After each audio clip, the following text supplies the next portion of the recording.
System class 7 lecture 17 है। Lecture 17 आपका page number 110 और 112 की का कॉन्सेप्ट है। पेज नंबर 110 निकाला है अपना बुक का। यहाँ पे है factorization of algebraic expression. Factorization करनी है अलजेब्रिक एक्सप्रेशन की। अभी तक आप लोगों ने की थी मल्टीप्लिकेशन, बाइनोमियल की, ट्राइनोमियल की, इनको मल्टीप्लाई किया था और अब हमने फैक्टराइजेशन करनी है। Factorization is opposite to multiplication. Multiplication में हमने मल्टीप्लाई करके वैल्यूज़ को ग्रेटर करना होता है, ठीक है।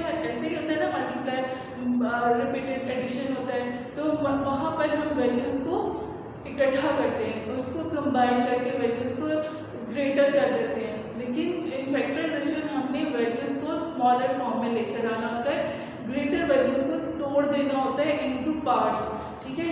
जो हमारे पास एक आंसर है, आंसर को हमने क्वेश्चन वाली साइड पे लेके आना है। जैसे मल्टीप्लिकेशन में आपने मल्टीप्लाई करके और आंसर फाइंड किया था। एक मैं एग्जांपल यहाँ पर आपको दे देती हूँ कि हम लोगों ने मल्टीप्लाई किया था a माइनस बी को 2a प्लस 4 से, ठीक है। ऐसे दो बार नॉमिनल है। यहाँ पर हमने इसको इस तरीके से किया। अब पहले क्या किया, फर्स्ट स्टेप में a को उससे मल्टीप्लाई किया था, ठीक है। फिर सेकंड स्टेप में b को उससे मल्टीप्लाई कर दिया था।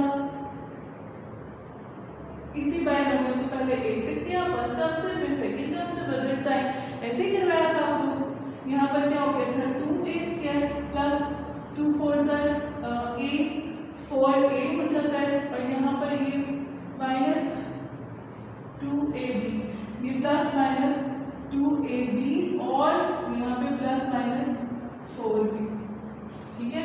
इस तरह से आ गया था। अब इसी चीज को हमारे पास क्वेश्चन इस फॉर्म में आना है, इसको हमने अपोजिट लेके चलना। किस तरह से, अब यहाँ पे देखो ये दो वैल्यूज है और ये दो वैल्यूज है। इन दो वैल्यूज में से हम कॉमन अगर लिख लेते हैं तो a² और a है। यहाँ पर हमारे पास आ जाता है a, यहाँ पर 2 भी कॉमन आ सकता है, लेकिन हमें क्वेश्चन में नहीं था। यहाँ पर मैं इसको इस को खत्म कर देती हूँ a, ठीक है, क्योंकि वहाँ पर फिर भी हमें कंफ्यूज करेंगे इस वजह से। a माइनस बी को a प्लस 4 से हमने मल्टीप्लाई किया। यहाँ पर आ गया a² माइनस 4a और वहाँ पर हमारे पास ab माइनस ab प्लस 4 भी आ गया। अब मैं उसी चीज़ को अपोजिट लेके चलने लगी। यहाँ से देखना, इन दोनों में से मैंने कॉमन लिया a और यहाँ पर आ गया a प्लस 4, ठीक है। इन दोनों में से मैंने कॉमन क्या लिया, माइनस b। यहाँ से माइनस b और यहाँ से माइनस b, इसके ऊपर को जरा नहीं देखेंगे। अब इस तरह का, अब यहाँ पे माइनस दोनों में आ रहा है, माइनस बाहर आ गया और b बाहर आ गया, अंदर मेरे पास a रह गया। यहाँ पे मेरे पास क्या मल्टीप्लाई हो रहा था, माइनस b मल्टीप्लाई हो रहा है a से, ऐसे ही है। माइनस b को मल्टीप्लाई किया था ना a से, और यहाँ पे माइनस b मल्टीप्लाई हो रहा है 4 से, प्लस 4 से, ऐसे किया था हम लोगों ने, ठीक है। अब उसी चीज को यहाँ पर माइनस b, इसमें से भी माइनस b कॉमन लिया, यहाँ पे a रह गया और यहाँ से माइनस b बाहर चला जाएगा तो अंदर क्या रह गया, a प्लस 4। वो चीज़ आ रही है जो चीज़ हम पहले ऊपर से नीचे आए, आप ऐसे से हम, अब हमारी जो फर्स्ट बाइनोमियल क्या आ रही है, a माइनस b और सेकेंड बाइनोमियल क्या आ रही है, a प्लस 4। इस क्वेश्चन को जो हमारा आंसर था उसी को सॉल्व किया, ये हमारी फैक्टराइजेशन होगी।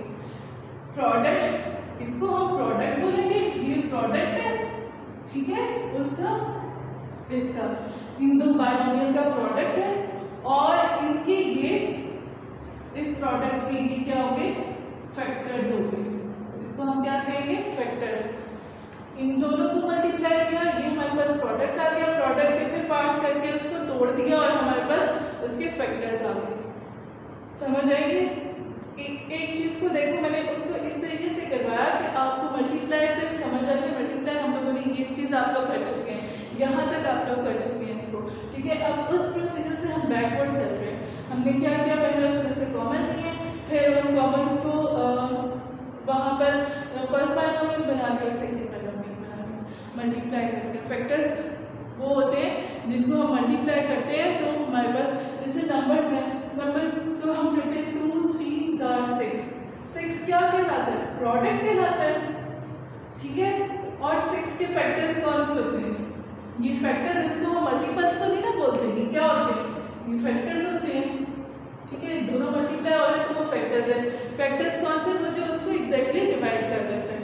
तो यहाँ पे अलजेब्रा के अंदर भी हमारे पास सेम वही चीज़ होती है, वेरिएबल्स आ रहे हैं, वेरिएबल्स के साथ हम लोगों ने उसको कैलकुलेट करना होता है, ठीक है।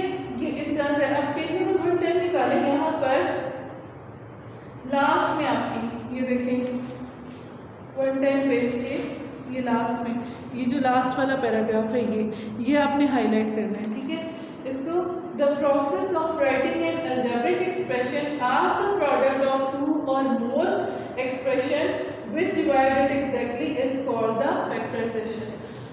हम जब उसके प्रोडक्ट्स लेते हैं, दो या दो से ज़्यादा प्रोडक्ट का वो लेते हैं, तो वो हमारे पास क्या आ जाते हैं, बाइनोमियल या एक्सप्रेशंस का प्रोडक्ट जो है वो हमारे पास क्या होता है, फैक्टराइजेशन। इस मेथड को, वो जो प्रोसेस होता है उसको फाइंड करने का, उसे हम फैक्टराइजेशन कहते हैं। ये आपको आई होप कि ये समझ आ गई होगी। अगर आपको कोई प्रॉब्लम आती है तो आप लोग वॉइस नोट में मैसेज कर सकते हैं, आप लोग वहाँ पे डिस्कस कर सकते हैं लाइव स्ट्रीमिंग के अंदर। लाइव स्ट्रीमिंग के अंदर मैं ये रिपीट भी कर दूँगी आपको एक दफ़ा से, ठीक है। तो वहाँ पर भी आप डिस्कस कर सकते हैं कि ये हम लोगों को क्वेश्चन यहाँ से समझ नहीं आया तो इसको दोबारा से आप लोग एक दफ़ा टॉपिक समझा दें जी। अब हम आते हैं अपनी एक्सरसाइज की तरफ। एक्सरसाइज 8.6 है, 112 पेज के ऊपर है, रिजॉल्व इनटू फैक्टर। आज हम क्वेश्चन 1 to 5 करेंगे।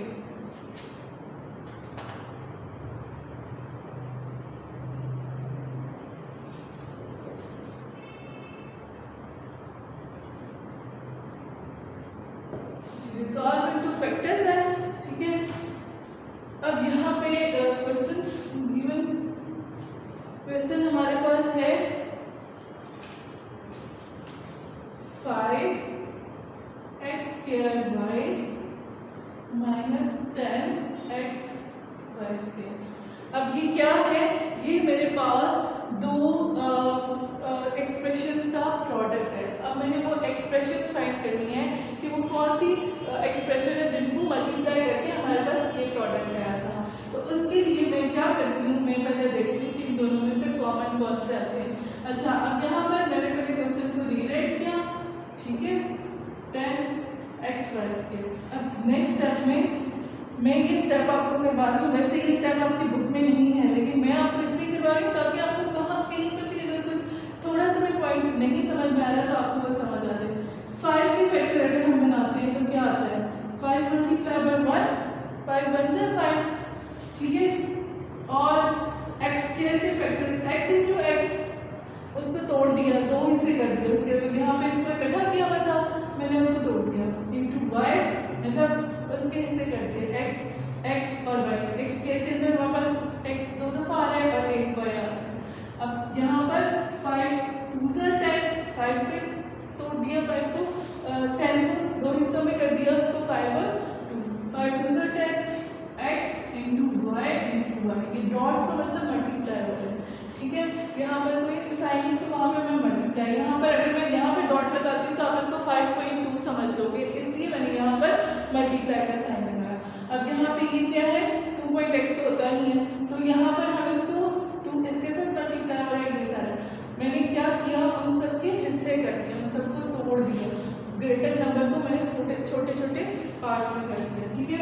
अब यहाँ से मेरे पास कॉमन क्या, 5 दोनों में आ रहा है ना, दोनों टर्म्स में 5 आ रहा है, इस 5 को मैं बाहर निकाल लेती हूँ।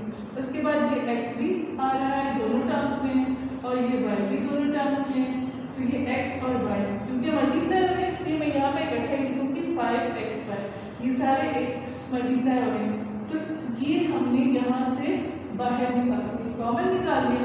यहाँ पे हमारे पास क्या रहेगा, x है क्या, 1x को 1 हम नहीं लिखते होते, माइनस, और यहाँ से हमारे पास क्या रह गया, 2y, ठीक है।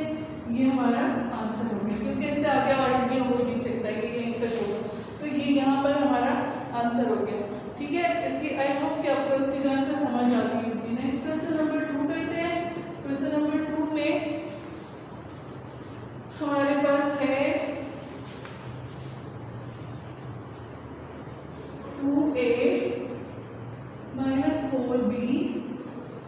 Plus 6c।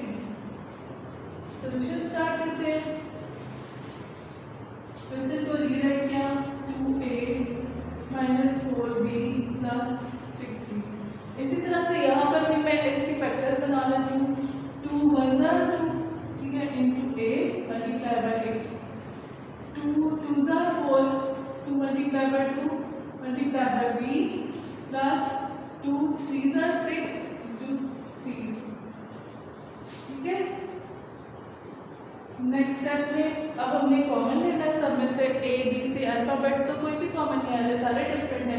कॉमन इसमें क्या आ रहा है, ये 2 तीनों में आ रहा है। 2 को हम बाहर कॉमन ले लेते हैं, यहाँ से हमारे पास 1a रह जाता है, यहाँ पे हमारे पास 2b रह जाता है और वहाँ पर हमारे पास 3c। ये आंसर हो गया, ठीक है, समझ आओगी। नेक्स्ट क्वेश्चन नंबर 3 देखते हैं। क्वेश्चन नंबर 3,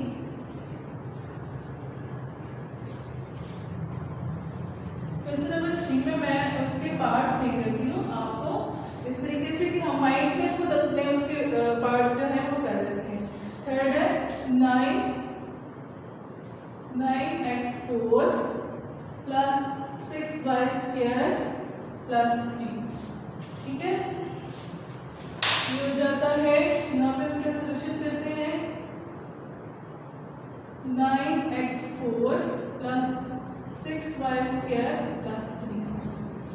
अब इन तीनों में, अब 3 के टेबल में 6 भी आता है, 9 भी आता है। मैं 3 को यहाँ पे कॉमन ले लेती हूँ। x और y सब में नहीं है हमारे पास, करिए तो सब में कॉमन कोई भी नहीं आ रहा, तो वैल्यू बस वैसे ही ले लेते हैं।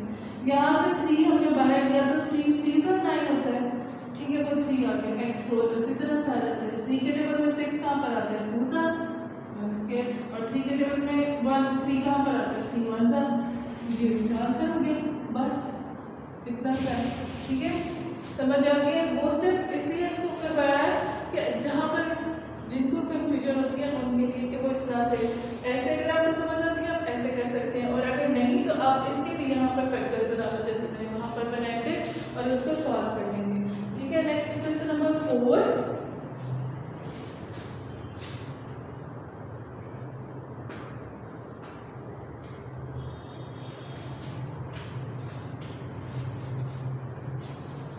क्वेश्चन नंबर 4 है a square b plus a square b square plus ab cube, ठीक है। ये क्वेश्चन नंबर 4 आ गया हमारे पास। यहाँ पे क्या करेंगे सोल्यूशन इसका, a square b plus a square b square plus ab cube. अब जरा अपने दिमाग को कंट्रोल में रखें, दिमाग से काम लेना है हमने। यहाँ पर मैं अपने यहाँ पर नहीं करते दिमाग से, ठीक है।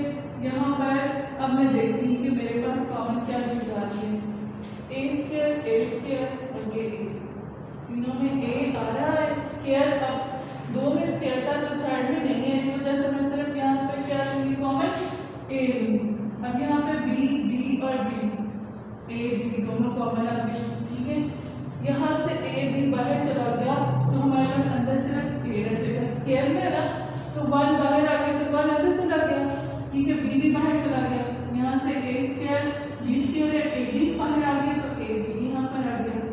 अब यहाँ पर a b क्यूब है, a बाहर चला गया और a b बाहर चला गया, तो क्या रह गया, b स्क्वायर। बस आंसर। थोड़ा सा दिमाग, मतलब अपने माइंड को थोड़ा सा देखें, खुद सोचें। फैक्टर्स में a स्क्वायर है, b है, a स्क्वायर b स्क्वायर है, a और b क्यूब है, तो हमारे पास कॉमन a b सबके अंदर आ रहा है, सारों के अंदर a b है, तो हमने a b को कॉमन ले लिया।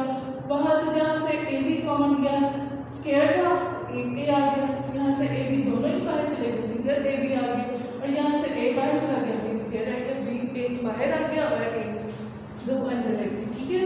Next question number 5,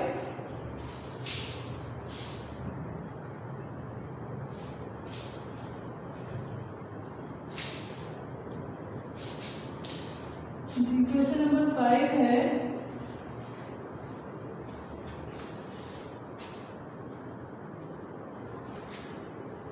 x square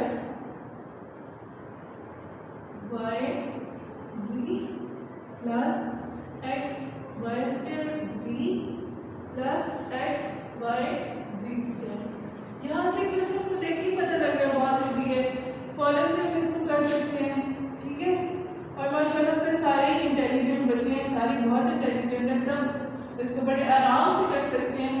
हमें देख के ही पता लग रहा है कि इसमें कॉमन क्या है, एक्स वाई जी सारों में आ रहा है, पूरी तीनों टर्म्स में एक्स वाई जी है, तो एक्स वाई जी ले गया, यहाँ से एक्स वाई जी बाहर आ गया, सिंगल एक्स रह गया, यहाँ से एक्स जी बाहर और सिंगल वाई रह गया, यहाँ से एक्स वाई बाहर और सिंगल जी रह गया। ये आंसर हो गया। ठीक है, क्वेश्चन नंबर 5। क्वेश्चन नंबर 6 आपके प्लानर में लिखा हुआ था, लेकिन मैं अभी वो नहीं करवा रही क्योंकि वो आप थोड़ा डिफरेंट क्वेश्चन है, तो फिर आप कंफ्यूज ना हो। अभी ये सारे एक ही जैसे क्वेश्चन थे, तो इसलिए मैंने ये 5 क्वेश्चन आपको करवा दिए। इसकी बार बार प्रैक्टिस करें, बार बार देखें, तो आपको ये क्वेश्चन बहुत अच्छे से आ जाएंगे। ठीक है, ओके, अल्लाह हाफिज़।